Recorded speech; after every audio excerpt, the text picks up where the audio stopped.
Sim, nós agora ano passado nós temos hobby pintura, escultura, tattoo, podcast e anche nós agora é diversidade mais grande.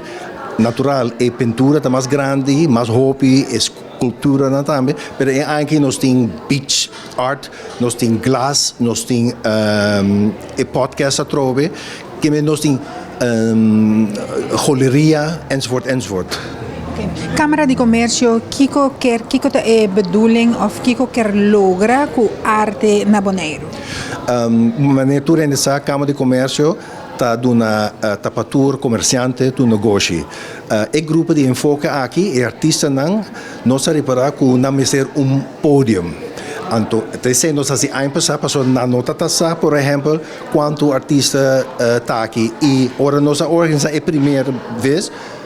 Non ha visto, nos ha remarque, pero abotamos artista, abotamos hasi obra, pues nos doen una plataforma para nasi netwerk, social event, exposure, pero más importante para vender arte na pueblo de Bonaire.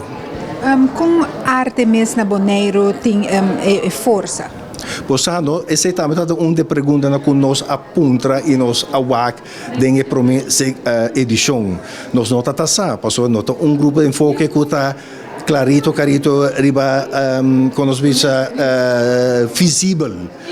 Pois, pero nós também mira assim, que ano passado aduna nós roupa informação, que tem artista, tem arte e tem talento aqui em Bonaire.